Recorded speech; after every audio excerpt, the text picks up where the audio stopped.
Türkiyədəki Toqquzaqlıq muhacirlardan biri Toqquzaqның Oğuzaq yezi G'o'jala kentidagi do'sti Muhammad Yasin O'zayning 2017-yilning 5-ida tutilib ketganlikdan xabar topganligi, ammo oqibatidan hech qanday uchur ololmayotganligi ma'lum bo'lgandan keyin Erkin Osiyo radiosi muxbirining aloqador o'rinlarga qarta elib borgan telefon ziyoratlari davomida Oğuzaqning bir kentida Muhammad Yasin Urayim qatorliq 57 kishining 10 yillikdan yuqori kesib etilganligi oshkorlangan.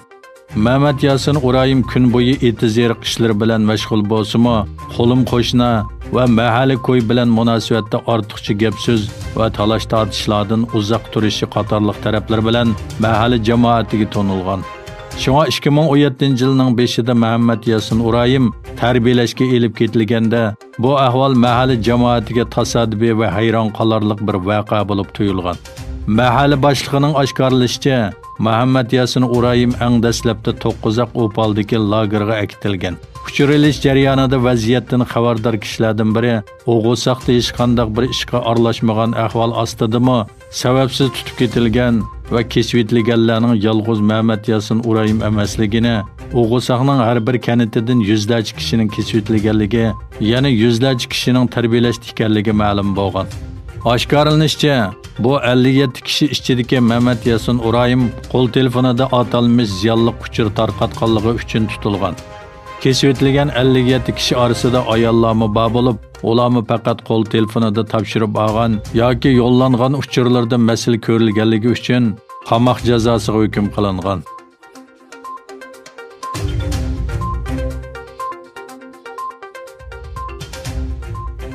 Xinhua agentligining xabariga qaraganda, Xitoy hukumatı Urumchi xalqaro aerodromida chiroy tonish uskunalarini ishlatishni yo'lga qo'yib, birma-bir bexatarlik tekshirish nuqtalari qurgan. Xabar qilinishicha, Xitoydagi eng chong texnika shirkatlari 2 yildan buyon Xitoyning jamoat xavfsizligi apparatlari bilan hamkorlashgan bo'lib, yangi kuzatish va chiroy farqlantirish uskunasi oldingi bexatarlik sistemasiga selishtirganda 25 sekund vaqt sarf qiladigan ish 8 sekundda tamomlanadi ekan. Xabarda yana Urumchi xalqaro aerodromining 3 terminalida 37 yangi chiroy tonish uskunasi borligi o'tirg'a qo'yilgan.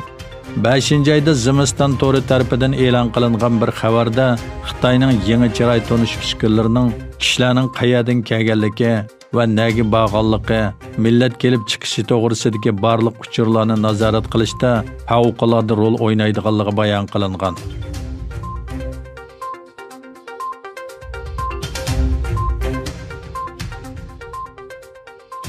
Amerika Tashqi ishlar ministerligi yana Xitoy Markaziy televiziya stansiyasi CCTV va Yershar vaqt gazeti qatorliq 4 axborot tashkilotini Xitoy hukumatining bir qismi sifatida qabul qildi va bu tashkilotlarga chet el vakillari qatorida muomala qiladiganligini e'lon qildi.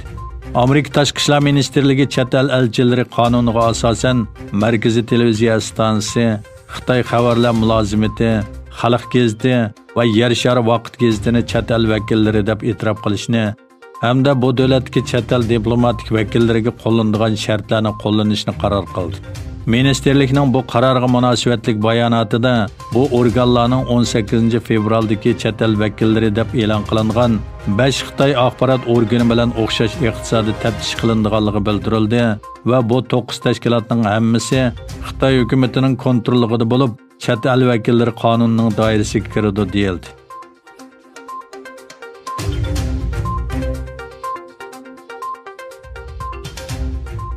Hindiston armiya doiralari amaliy kontrol liniyasining Xitoy tarafida ikki taraf orasida uchrashish bo'lganligini dalilladi.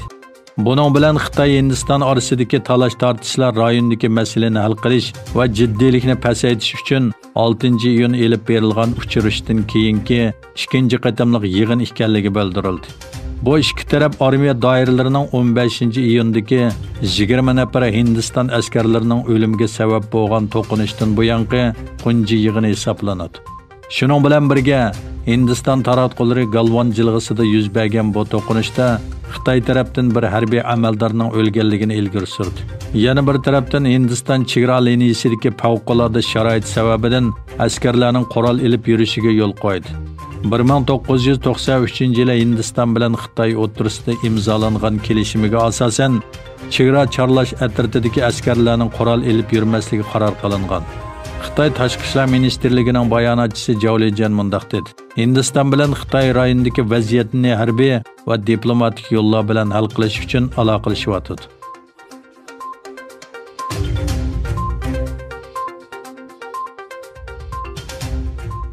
Yevropa İttifaqı komitetining raisi Ursula von der Leyen Xitoy Yevropa İttifaqıning suhbat hamrohi, ammo u iqtisodiy va sistemlik raqobatchi dedi.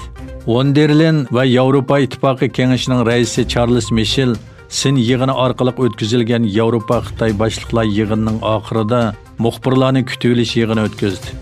Yevropa kengashining raisi Charles Michel Xitoy xalq qurultayida ma'qullangan Hong Kong davlat bexatarlik qonuni to'g'risida mundaq dedi.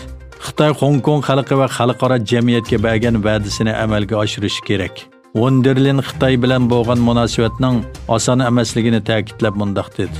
Xitoy Yevropa İttifaqıning suhbat hamrohi, ammo u iqtisodiy va sistemlik raqobatchisi.